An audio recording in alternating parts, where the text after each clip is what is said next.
Fisherman's Post. More fish, more often.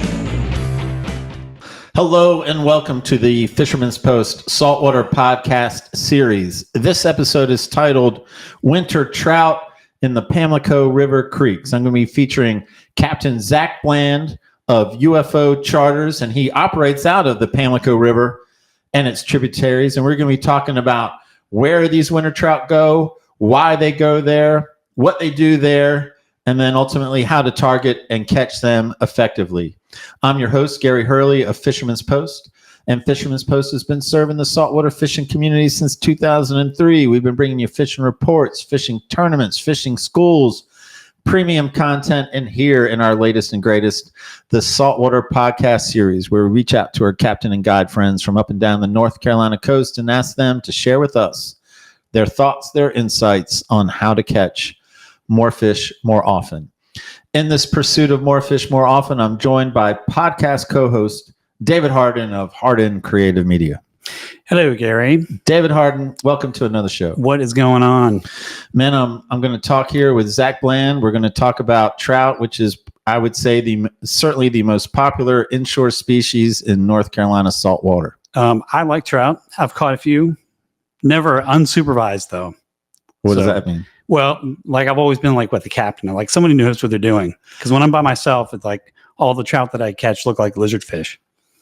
They look like lizard They look fish? like, yeah, I'm pretty sure they're trout. Do But they smell like lizard they fish? They look like lizard fish. Yeah. Do they taste like lizard fish? I don't know. I haven't gone that far. And popular species, maybe I better qualify before I start getting emails. Winter saltwater, the most popular. But it might be the most popular, period. I don't know. Like, that's debatable, and I don't get into the debates. It's a job for Google. It is, man. But yeah, I'm looking forward to it. Trout is the name of the game in the wintertime. Cool. Well, before we get started, let's thank our sponsors. First up, we have Port City Signs and Graphics. Sabrina and the crew making signs all over the place. You can see them anywhere you go, around the Cape Fear area and even beyond the Cape Fear area. Yeah, I think next year I'm looking at a couple of projects because, as I've told you many times, Port City Signs handles our work. So I'm going to get some feather flags. I need some new feather flags so we make more pop when we're set up for our tournaments, our events, our fishing schools. And then I might have her do like a wrap on the enclosed trailer. Not the boat, but the enclosed trailer. That would be good. I agree, man. They do a good job with that stuff. I think Sabrina and I are talking about that over the winter. Well, before we move on to the next sponsor, let's play our little game about Guess the Sign. I'm going to show you two signs, and you tell me, just by looking at the sign, which one was made by Port City Signs and Graphics, which one was not made by Port City Signs and Graphics. I understand the rules of the game. Here we go. Here's sign number one. Sign one says, buy one burger for the price of two and receive a second burger absolutely free. That's a good deal. So it's a good deal. Man, more stores should do that. Here's sign number two. It's a sign outside Groove Jet Salon Company. It's like a street sign. That is a simple hanging sign, but yet it is definitely sharp, man. In its simplicity. Man, I tell you, Sabrina and crew do good work, man. That is a good looking sign. Do you get your haircut at Groove Jet? I don't, but maybe I will now. Maybe we should. Maybe they'll sponsor the podcast. You should get it cut somewhere. That's what I'm saying. It's been 5 weeks. It's been long. It's getting bad. Yes. Shaggy. Me, I'm always perfectly groomed, but you need to. That is true. Next sponsor up is yourboatmoney.com and New Coast. Scott Bradshaw. Let's look at that. Go ahead.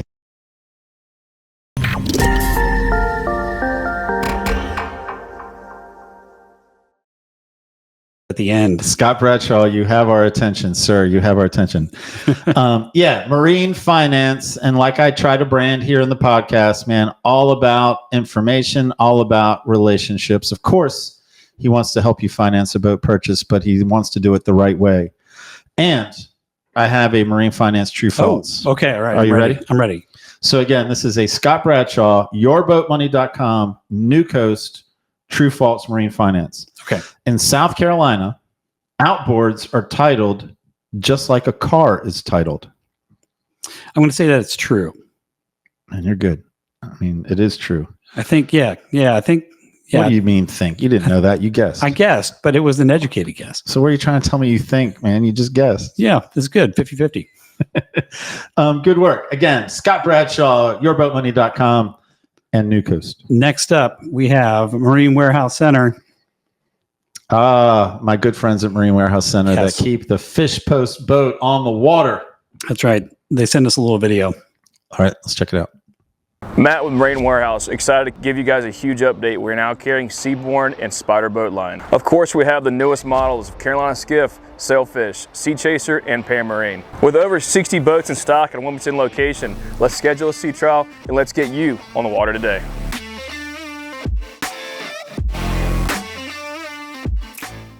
Man, that's a pump 'em up clip. Rocking it out. And then there's our opening clip, which is like Brian Weeks kind of like saying, "Hey, you know, maybe pay attention to us." It's all good. Don't give Brian a hard He time. doesn't listen. He doesn't watch or listen to this podcast. I dare him to. Like, then I'll apologize. I'll apologize on camera if you watch this, Brian, and then reach out to me. Okay, that'll be good. Well, you know the deal. That's right. If you'd like to sponsor the podcast, just contact the Fisherman's Post Office. But I know we got to get to a joke first, right? We have to get Okay. because Terrell. Oh my God, he blows up my phone as it is, David. If you were to jump me and not let me tell a Terrell joke, then I would probably be answering the phone over Thanksgiving. Oh my God. All right. And it's not even. I'm going to tell you up front. I'm all about managing expectations, and I'm going to tell you up front. It's not a good one. That's okay. All right. I'm ready. I'm ready to hear. So a good to be one. clear, Terrell's joke, not mine. Gotcha. What did Beethoven become after he died? What did Beethoven become after he died? I do not know. A decomposer. This is a good one. That's like a joke a sixth grade science teacher would make. That's a good point. and the students wouldn't like it. And they would not like it. They You're wouldn't right. like it, but he would think it was funny. All right, now we can move on, David. Now Thank you. let's move on. If you'd like to become a sponsor, just contact the Fisherman's Post Office, and we will hook you up. I like to plug our member content. So again, if you're a fan of the podcast, you want to support the podcast, then if you become a premium content member, one, you get early access to all podcasts released 1 week before the public access, and you get access to our bonus content feature. And again, that's a 10 to 15 minute conversation with each guest following the normal public podcast. So you get access to that. You only get access to that being a premium content member. Plus, you get access to our weekly fishing reports in audio and video format. We're actually in bi-weekly now from November to February. We're bi-weekly, but March through October, every week, up and down the North Carolina coast, up to 11 reports from 11 different geographical zones on the North Carolina coast. Great deal. Great gift idea. It is. Hint, hint. I think this is getting released pretty close to Christmas. It might be too late, but you know what? Whatever. Get him a late gift instead of a tie. You'll still have time. You'll still have time. Instead of a tie, get him a great gift, something he might not buy himself, but he would love. And that's what I got. I tell you what, man, I'm going to talk with Zach Bland about trout, about winter trout. He's going to tell me about all the trout that I'm not catching with him, even though he likes to bring up, hey, we're going to go fishing one day. And then I'm going to come back to you, David, for David's best takeaway. All right. I'll And be ready. since you have caught trout before, I'm going to have higher expectations for David's best takeaway. Well, I'll be listening extra careful. All right, deal. Well, now it is my pleasure, my privilege to say hello, Captain Zach Bland of UFO Charters operating out of the Pamlico River and its tributaries. We're going to talk about winter trout in the Pamlico River creeks. How you doing, Zach? Hey, how is everybody? How's Gary? How's the other guy? Are you going to make it that easy for me to talk smack to you that you didn't even remember my podcast partner's name, and he's the one pressing the button? Man, hey, I want you to use the Snapchat filters we have, and I want you to put like unicorn horns on them. I want you to go ahead and make Zach look real good using the filters you have, David, because he couldn't remember your name. It's okay. David. Yeah. David. So listen, Zach, even with all those trophies in the background, no one gets on the podcast without answering two questions. You tell me you're ready for the two questions. I'll give you question number one. I'm ready. Let's hear it. Question number one, pretty standard. Why should David, why should anyone listen to anything you have to say about a trout? Well, Well, everybody has their own opinions.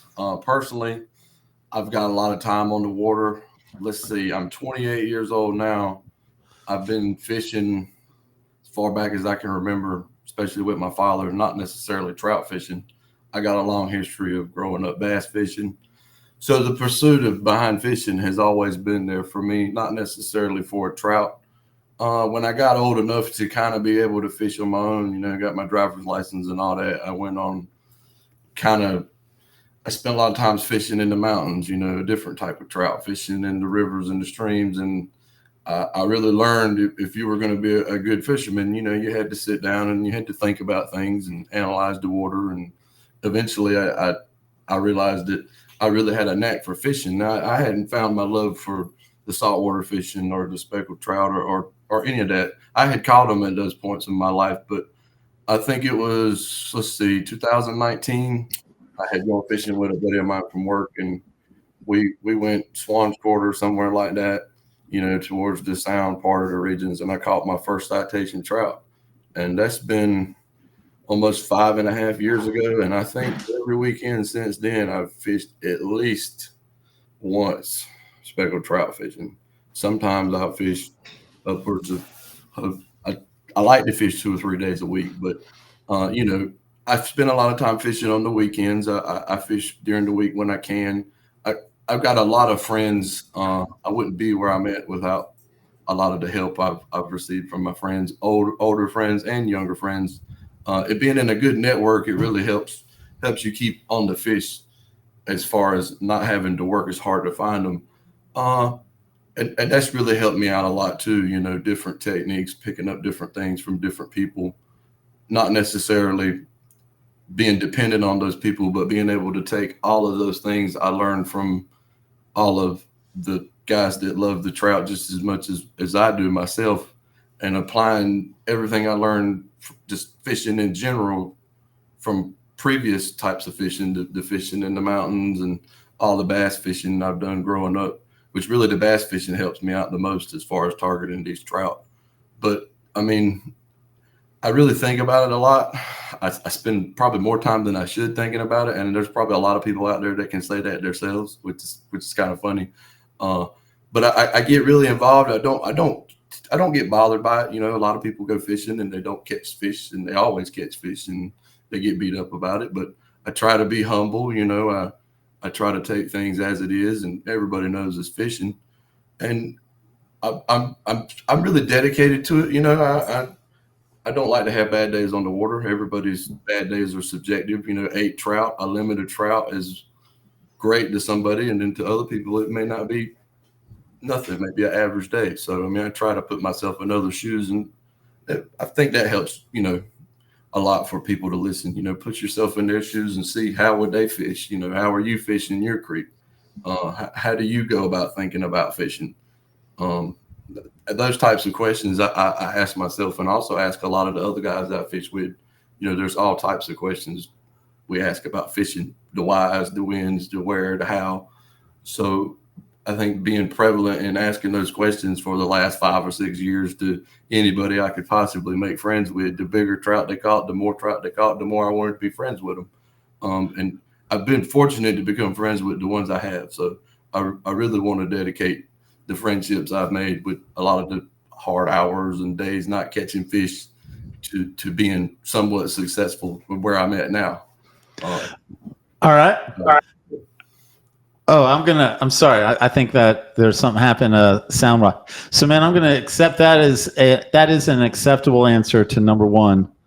And so I'm going to move on to number 2. Are you ready for question number 2? Let's see if I can answer it. All right, question number 2. I actually have a 2-parter here. And of course, man, what am I going to do if you're UFO charters? I wonder what question number 2 is going to be about. So can you tell me the month? Well, tell me the day. When is World UFO Day? I have no idea. All right, I'll ask you to guess the month. What month is World UFO Day in? What is World UFO Day? That's when people celebrate unidentified flying objects. The name of your charter business. I have no idea.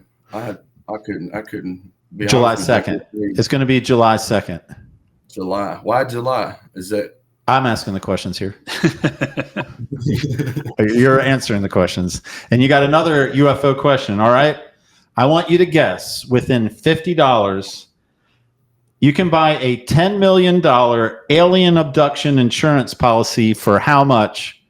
And you just got to get within $50 How much a month? a year. $950. Man, I'll sell you 2 policies right now, and then I'll go online and buy it for $24.95. See what I did there with the $50? I threw you off, man.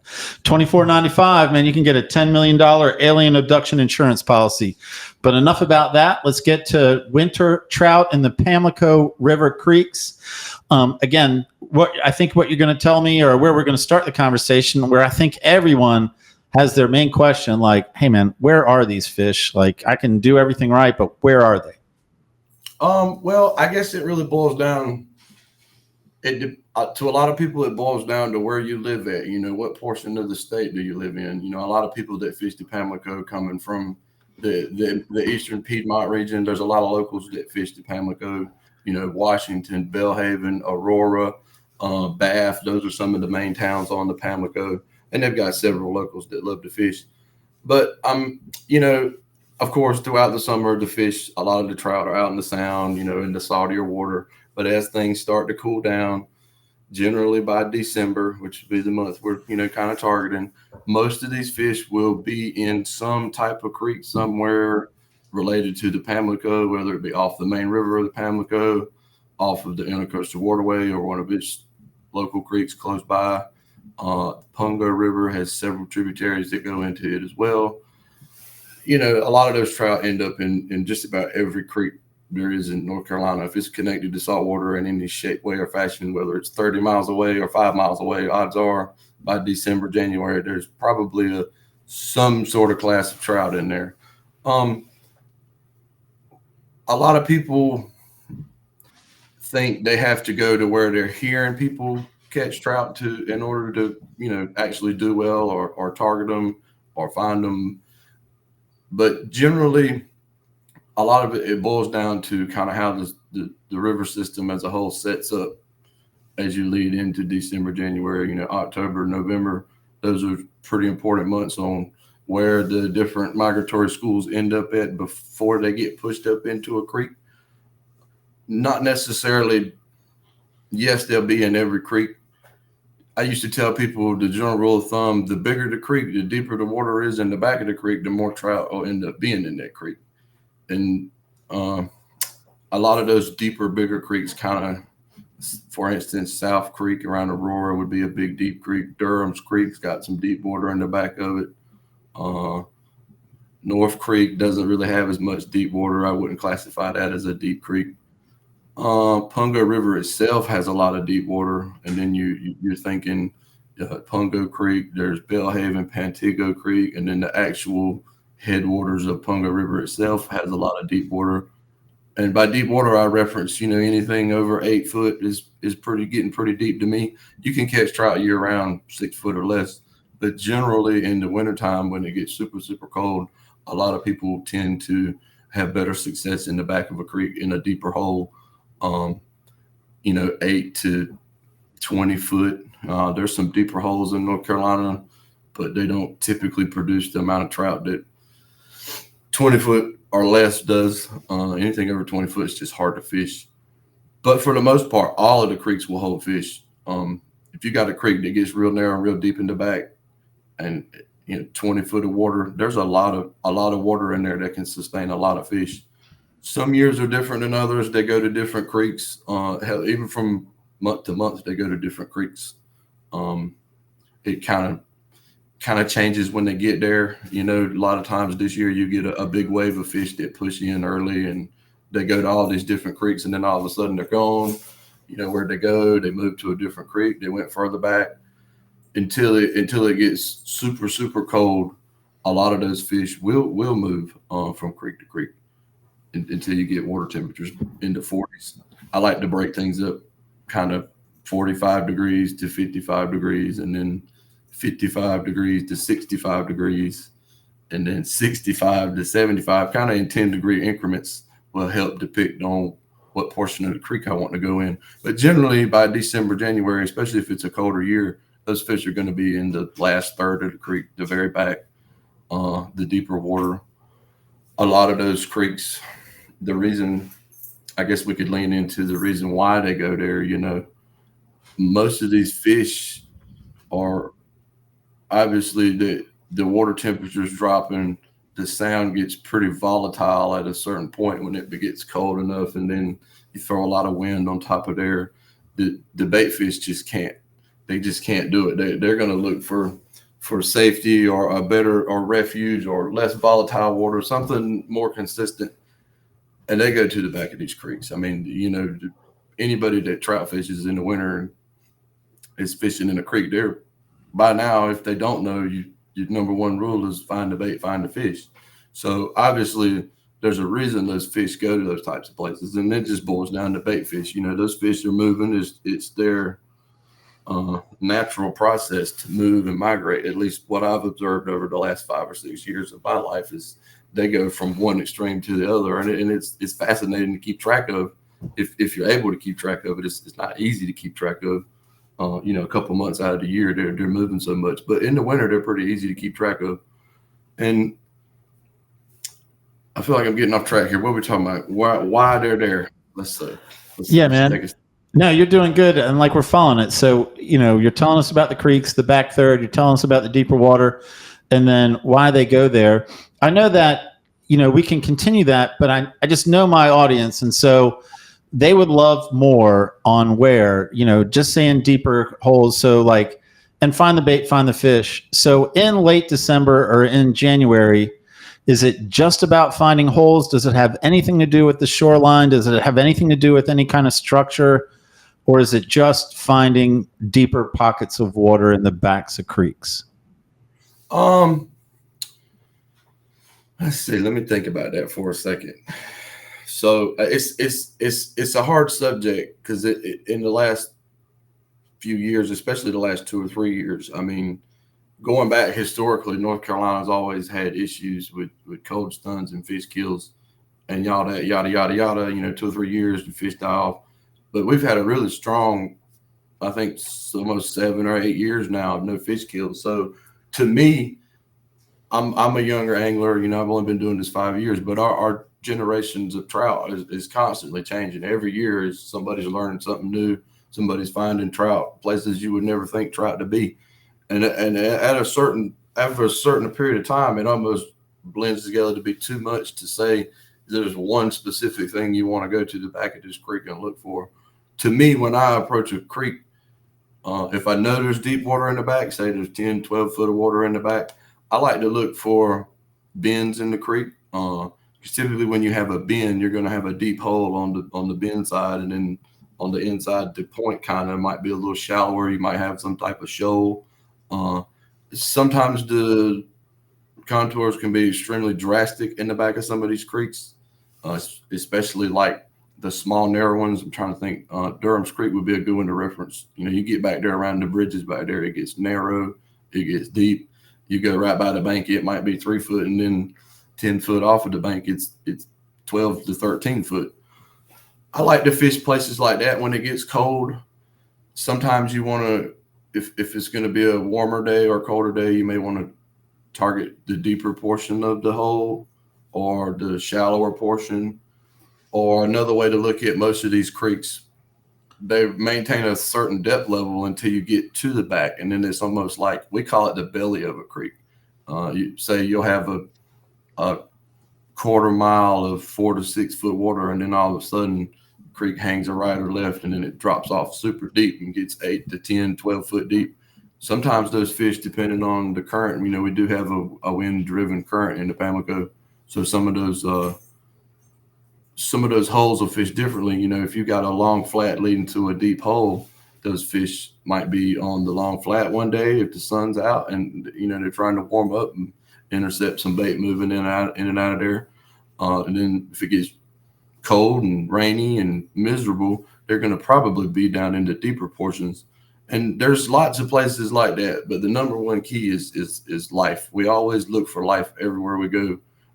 We're not looking for docks or or specific types of bank transitions or, rock jetties or anything like that. I mean, most of these creeks we're going in, the only thing you have to go on is, brown reeds, and the water gets low. You can see the black tannic mud line and all that. And generally, a rule of thumb, we kind of like to go by, most of these creeks have bridges, and it always boils down to fishing between two bridges. No matter how we look at it, there's several creeks. If you look at them and say, okay, there's a bridge in the back and there's a bridge right here, a lot of the times those fish are going to be somewhere in between those bridges. I don't know why it works out like that, but it does. I mean, there's several creeks like that. CB's Pungo Creek has 2 bridges. Bellhaven has 2 bridges. The back of Pungo River has 2 bridges. A lot of these places have 2 bridges, and it just seems to correlate well for some reason. I don't know why. Not that it really means anything, but for the most part, we use electronics and we go looking for the bait, because the bait's the whole reason why the fish are there. And the only reason why the bait fish really go there is in the wintertime, the back of those creeks aren't subject to, the bigger water cools off a lot faster. If it gets cold and windy, the wind will cool off the water a lot more. So the further back in the creek, the more protected it is, the calmer it'll be. The water temperature won't fluctuate as much. The bait fish won't get pushed around as much. And when it gets really cold, that's what they prefer. And then you kind of got the runoff. A lot of these creeks get a lot of runoff from the fields and stuff like that, and that helps influence bait movements as well. I like to think, those minnows got to eat something. If you think about it, the chain of life, how it works out, those predatory fish are going to follow the bait. But if you could keep up with the bait just as well as where those trout are, I mean, you're going to find them. They're going to follow them. Hey, I got a big question, man. I didn't want to interrupt, but I want to ask you before I forget. So for you in the Pamlico tributary system, I guess the question is a couple, like, what is the typical winter bait that they're feeding on? Is it minnows, as you mentioned? And you talked about, so you're finding them more on electronics. You're not seeing bait in the winter months. It's more finding them on the machine. And is that just a straight up machine, or are you guys all now like side scan dependent to really hone in on bait? Well, so I guess every fall there's a transition that the trout go on. They spend a lot of the latter parts of the summer and early fall feeding on shrimp and other forage they find out in the saltwater.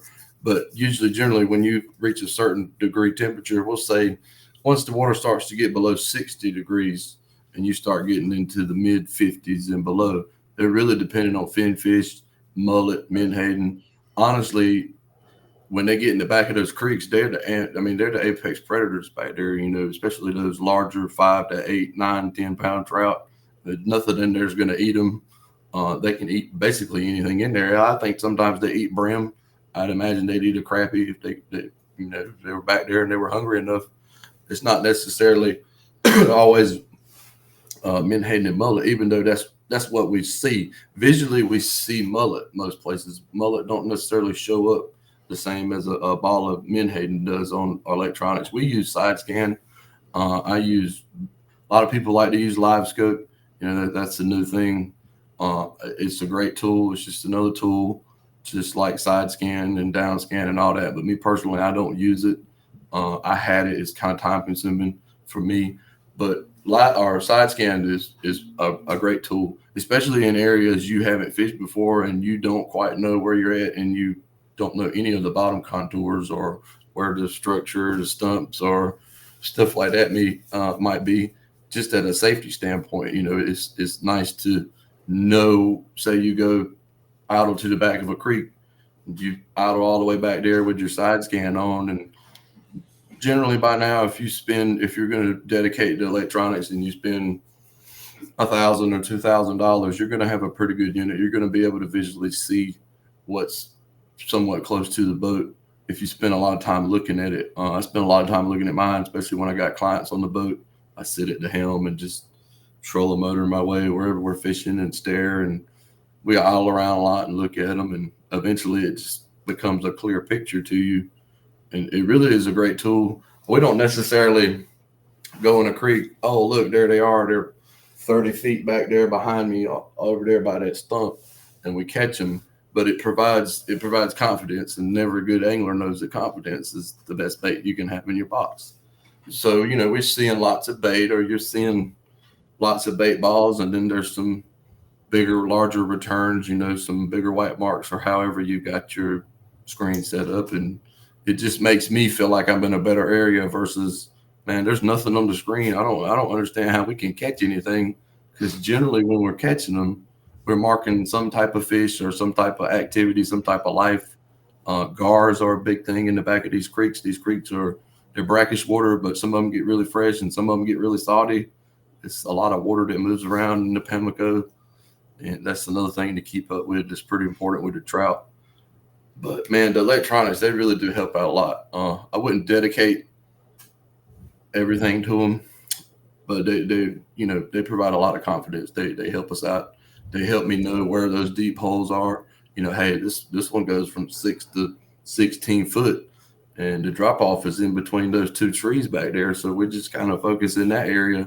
It'll help you position your boat a lot better.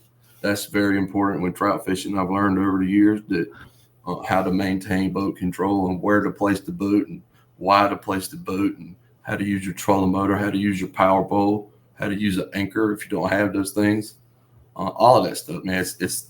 It all boils down to how confident you can make yourself in an area to catch these fish. Because, like I said, at the end of the day, it boils down to they're in every creek. All right. So I want to make sure I know we can talk, for a long time about trout. Any trout angler who wants to can talk a long time about it. That's one of the cool things about trout anglers. But I want to make sure we don't run out of time. So I know you have a bunch of baits back there. So this might be a good time to segue. Show me some of the popular stuff you throw in the wintertime, and not just show it to me, but tell me what is, a couple of your favorite applications, conditions, habitat, or whatever it is where you throw that particular type of bait. So December, January, mid-December, January, I've got a plethora of baits over here. We'll say I know I'm going to target the latter third of a deeper creek I may know about, whether it's the back of Bellhaven or the back of Pungo Creek or the back of South Creek. And I know I want to fish in deeper water. It's cold. It's 42 degrees outside. The water temperature's 55 and below. I know those fish are somewhere around those deeper holes. I like to fish a lot of soft plastics, anywhere from paddle tails like this. Not sure how well you can see that. Straight tail grubs, zoom flukes. Everybody knows about the slick and the slick junior. Most people do. These are great baits to have in your arsenal. This one has a larger profile. This one is smaller. They sink straight down, which me personally, I have a lot better success with wintertime trout jigging, more of a up and down with the bait than a kind of dragging it like a lot of people tend to do. They just pull the rod. I like to snap it real quick. Any of these natural colors work good. I like the natural colors in the cleaner water. Also like the darker colors, kind of the two-tone, a little darker. This is a Wiggle-O, I think, and then this is just a typical zoom fluke, baby bass with a chartreuse tail or something like that. I would usually go with like a 1/4 ounce jig head if it's 8 foot or more. If it's really cold, I'll size it down to like a 1/16 ounce jig head just to get that slow fall, because that's important. Another good wintertime bait are these, the DOA baits that everybody throws for the big drum. I like to fish with these. They really hover in the water really good. They got a big air pocket that helps keep them kind of buoyant, get that slow float. And you can also cut the tail a little bit and split it, and that helps a lot. I throw a lot of those types of baits. Hey, before you move on, because I want to ask a question about the soft plastics, because you talked about just jigging them up and down. So are you telling me, like, we're targeting a big hole, you're going to cast it out there and you're going to jig it up and down but not move it back to you? Like, I'm wondering about covering ground, covering water. So if say you're in your bend, okay, and you've got a sweep, It's deep over there on the other side. You're pulled up on the shallow side. Your current's right to left, left to right. I know the closer the bait gets to the boat, the more vertical my bait is, just because of the nature of the angle down to the bait out the rod. Further out you throw, a lot of times you'll have to pop the bait harder. Sometimes if you got a good current, a lot of times you can pick it up real quick and let the current just kind of sweep it down. I call it snap jigging. You're trying to really snap that bait to get that fish's attention, because 90% of the fish you catch jigging, they're going to hit it while the bait's falling. I used to like to tell people the fish don't necessarily care about how hard or how high you pull the bait off the bottom. And it's important to know when you're on the bottom, not necessarily be on the bottom, but to be able to tell, hey, my bait just hit the bottom. I need to jig it. I need to give it a 1-2. I usually do 1-2 or 3. I don't go 6-7 foot off the bottom. I might go 2 or 3 foot, especially if it's deep, because those fish, they're deep. I mean, they dwell on the bottom. A lot of them do. The bigger ones, not so much, but a lot of the 18 to 22 pound, 2 or 3 pound trout, they'll get down there and they just act like catfish. Basically, when I catch them with catfish sometimes in the back of these creeks, and the situations work great with live bait too, if you slip corking or whatever that may be. But the snap jigging seems to get the best results to me. The lighter jig head you go, the harder it is to maintain contact with the bait.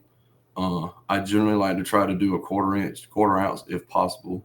I seem to be able to feel it. Sometimes if it gets windy and my clients are complaining about not being able to feel the bait, I'll put a heavier, like a half ounce on or something like that.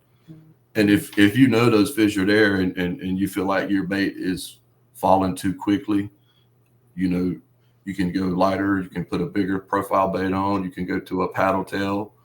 That'll help your bait fall a lot slower. And that's really important in a wintertime fishery is, those fish are on the bottom looking up. They're going to be nearby bait balls. They're looking for injured fish that they could easily pick off, especially those schoolies where there's a bunch of them in there. And it seems to get their attention better, the quickness of the jigging. If you want to throw a paddle tail, me personally, I like to throw a bigger one, like a 5 or 6 inch paddle tail, and reel it real slow. If it's deep, let it get to the bottom and then just give it a slow, steady retrieve. You might want to flick it every now and then, just jig it a little bit.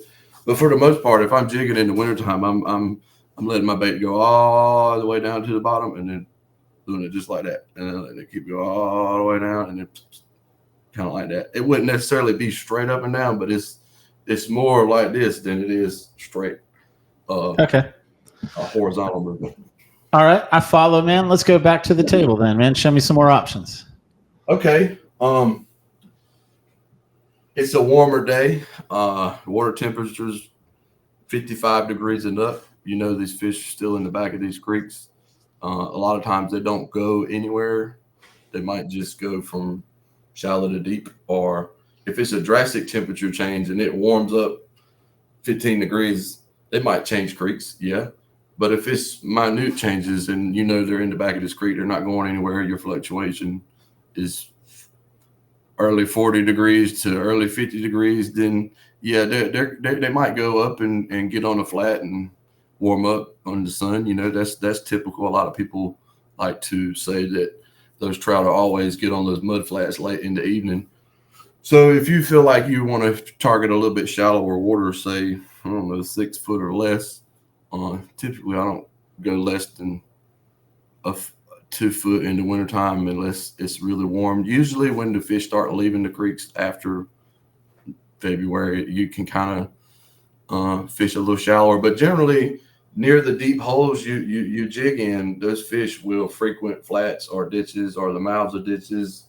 And, we've caught trout on top water baits in December and January with water temperatures above 52 degrees. So I'm not going to say that's the magic number, but what I've noticed catching, hey, we just caught a nice fish on top water. What's the water temperature? Oh, it's 52 degrees. Oh, wow, that's crazy.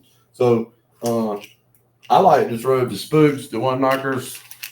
I like a bigger profile. especially if you're seeing a bunch of those big corncob mullet. I really like this pink and chrome one. It's always been one of my go-tos. I caught the biggest trout I've caught in my life come on this bait right here. So it's a good bait. It's not necessarily the best color for wintertime, but it will aggravate a big trout and it will work. A lot of guys like to throw the peanuts. I've got a couple of them right here. I think these were painted by Charles Anderson. He does a really, really fantastic job on our baits. But these are the smaller peanuts. They've got a little bit different profile than your typical spook. They have a more curvature to them, and they also sound different. You know, this is a little bit more aggressive one knot, and this one has a lot of little BBs in it. Me personally, if they're going to hit a top water bait, they're going to hit a top water bait. I don't have much preference. When it boils down to me choosing a top water bait, it comes down to size of the bait and how easily I can work the bait. Is it windy? Is it choppy? Do they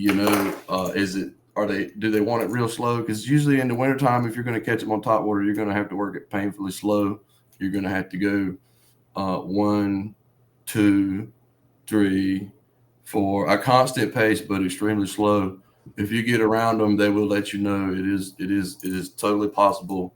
We've caught some really nice fish on some of those shallow flats, back of Bellhaven, back of CB's, back of South Creek, Durham's Creek, all over the ICW, anywhere nearby a deep water pocket that trout frequent on a warm day. Say it's warm, the air temperature is significantly warmer than the water, and it's cloudy and overcast. I don't know, for some reason they like to jump out of the water, it seems like, and these things work really good. Even these off the wall colors, they don't look like anything you've ever seen out there, but they will get a trout's attention and they will work. Some other hard baits we like to throw, unless you got any questions about the top water in the wintertime. No, man, I enjoyed that. Show me some more hard baits. So of course, everybody knows what this is. It's a mirror lure. When I first started trout fishing, I went down the loophole. I bought 300 mirror lures. I got a bunch of them. I've caught so many fish on them over the years, but I just don't fish with them anymore. I can't seem to cover the water like I used to with them. But if I do fish with a mirror lure, I'm going to seek out a larger mirror lure like this MR27, just because I can cast it further. I can cover more water. I can work it harder. I feel like I got a better chance at a bigger fish. I used to really like to throw the Clear Eye series, the ones that look like real fish, mullet and the pinfish and the shad or something like that. I used to throw a lot of those. They work great, especially when it gets sub 50 water degree temperature and you're in an area where the fish are a little bit shallower. Because, this thing will take forever to get down super deep. You can throw a 18 or a 28 or something like that and get down there a lot faster.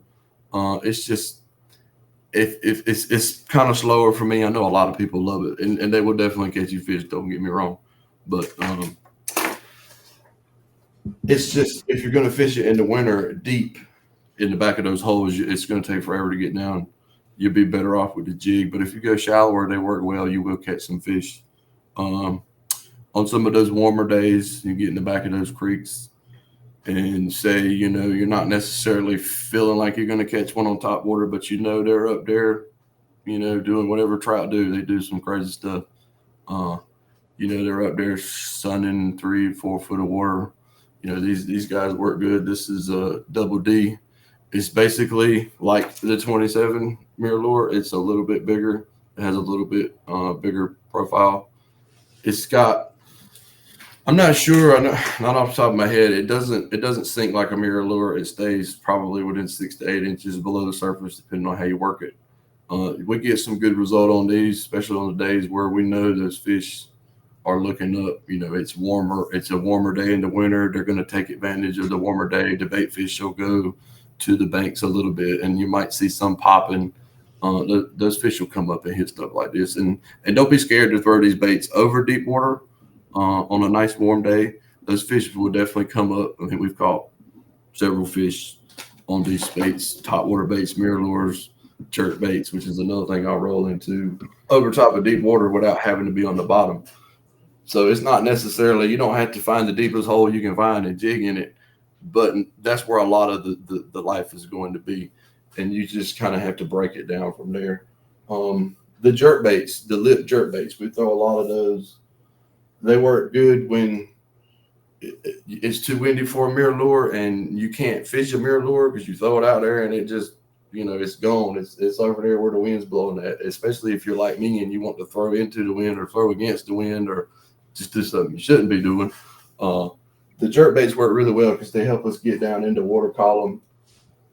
These are 2 Rapalas right here. I got a smaller one. I think this is a rip stop, and then this is a Shadow Wrap number 9. I personally like the number 9 and the number 11. They kind of got a little bit fatter side to them. They give a good menhaden profile. They don't go super deep. It's got a little pinky sized bill on it. It'll probably go 2 or 3 foot deep. They make deeper jerk baits, but like I said, if you want to fish deep, if you have the patience, use a deep sinking mirror lure or just throw a jig. But if you want to fish 6 foot, 7 foot or less, these jerk baits work really well. Those fish, especially if the water's clear, those fish can see these things flashing very well. I like a lot of purples, purple gold, purple silver. These both have purple backs. It's hard to go wrong with a purple anything really. A lot of those trout we catch, they come up with that purple sheen on them. So that general color scheme works well. These are a little bit different jerk baits. These are more like bass fishing jerk baits.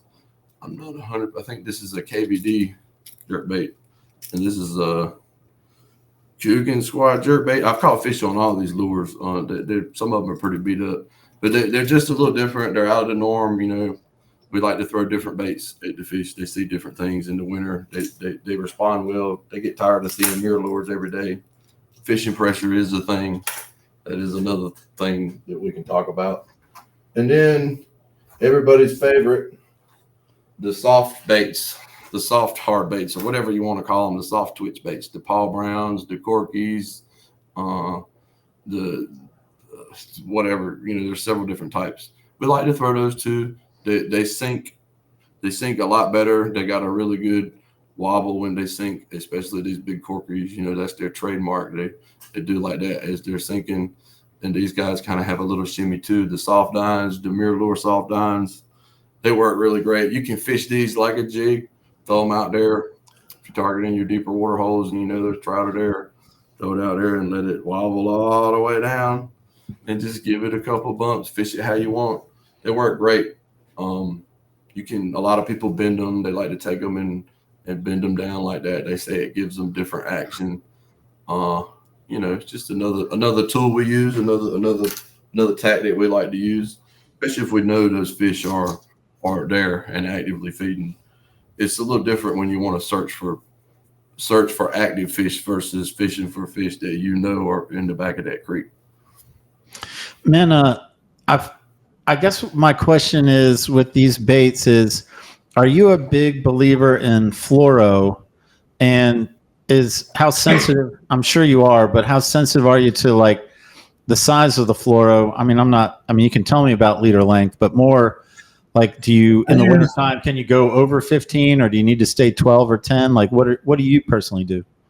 Oh man, I've got several spools of this old Berkeley Trilene big game line. You could get it at Walmart.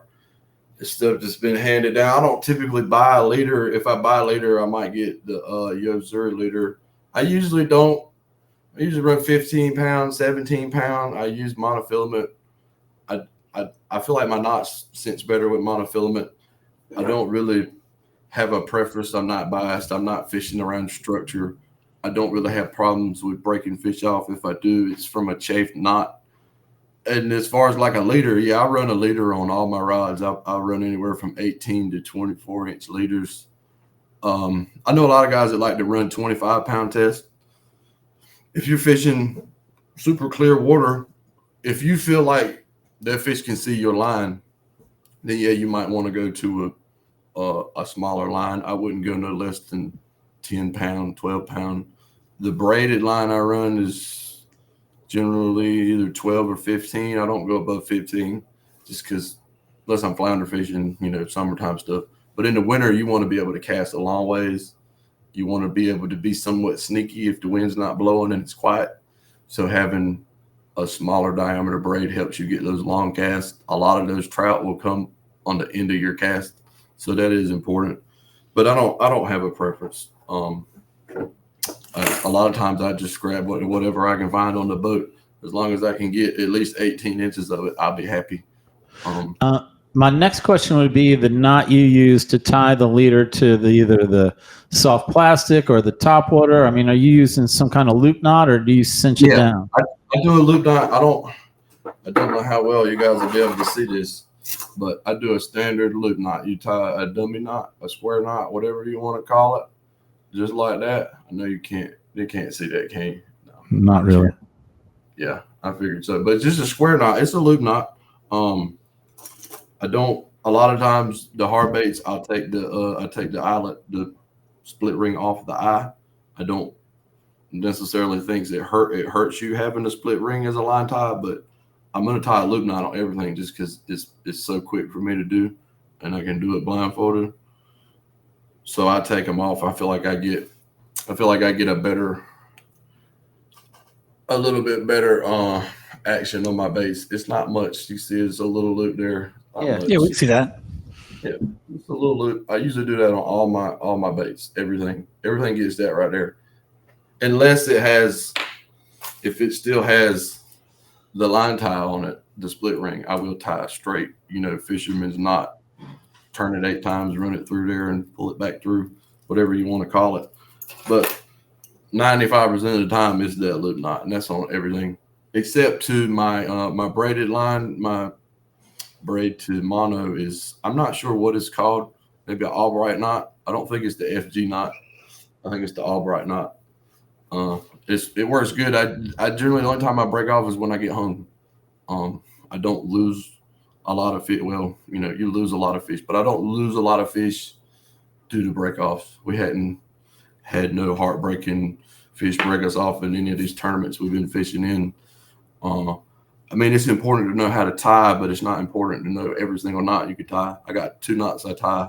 Been tying them for 4 years now. I'm pretty confident in them. It's everybody's personal preference, but I think it's the Albright knot and just the standard loop knot. I don't know the technical term for it. All right, we are coming up to the end of your podcast time, but I want to get one more question out. And unfortunately, I'm not even going to give you a lot of time to talk about it. But while you were going over the baits, you were talking about one, like when you find the fish, and this is a better bait. So I'm just thinking about my audience. I'm thinking about people watching this podcast, or trying to get an advantage, trying to learn more.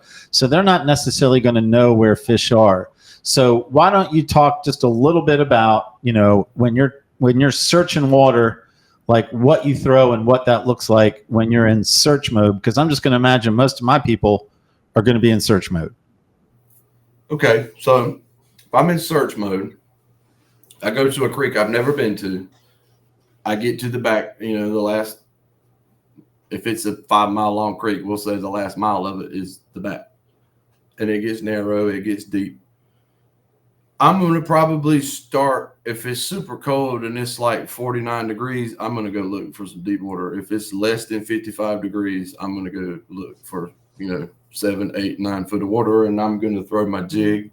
I'm going to use my depth finder, my side scan. I'm going to look for some life, look for some bait, look for some marks, and then I'll probably start fishing. Generally, if I go somewhere new, I get to an area that it looks fishy. I cut my side scan on.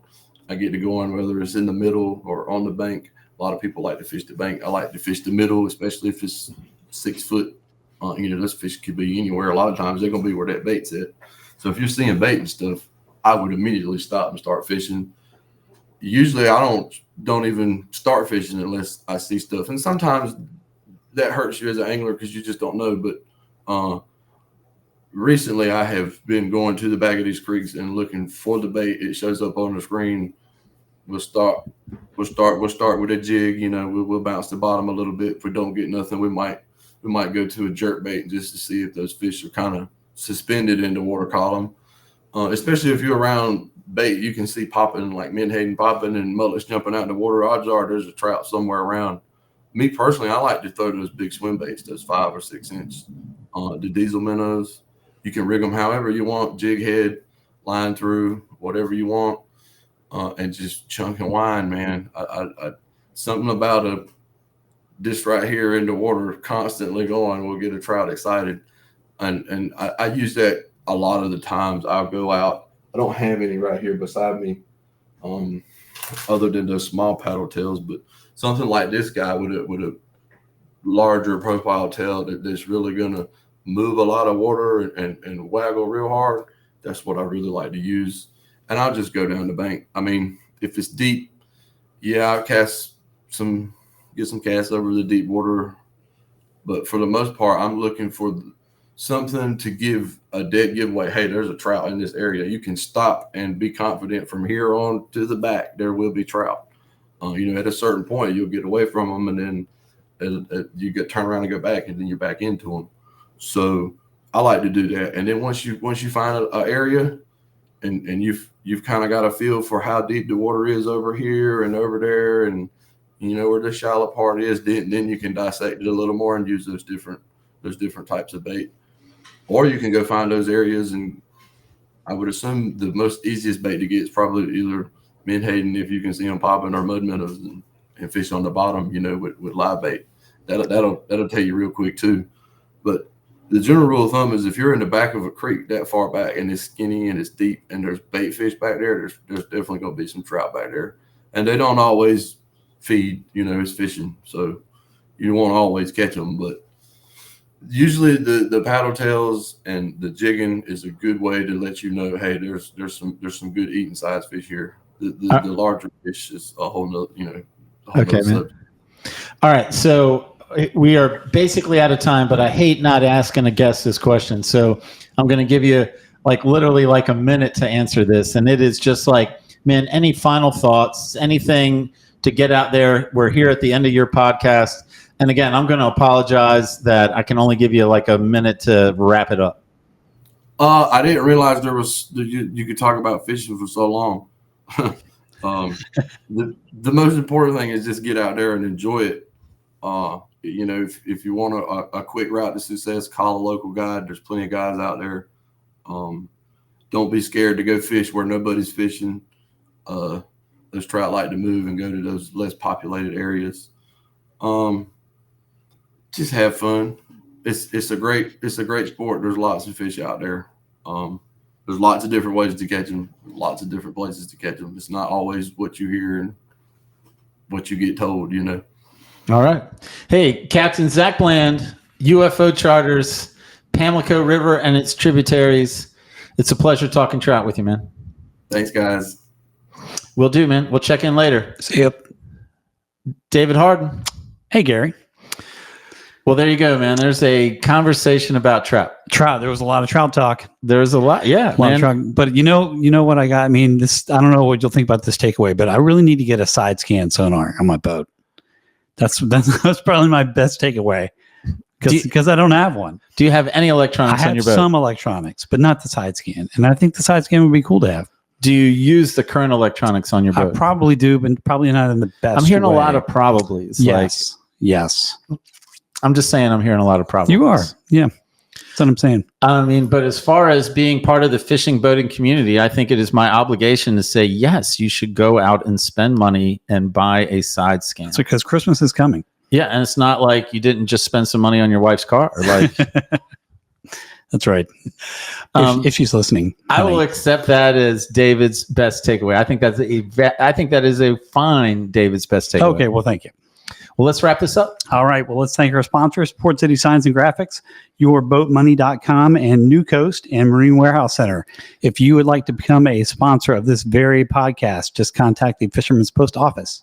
We're very appreciative of our sponsors. And if you enjoy these podcasts, please thank our sponsors for us. Please look at them because, we can't do this show without them. And one last plug for membership content. Again, podcast early release, podcast bonus content. We're going to continue our conversation with Zach Bland here right after we wrap this contest up. And then we also have premium fishing ports, video and audio delivery up and down the entire North Carolina coast, bi-weekly in the winter, and then weekly from spring to fall.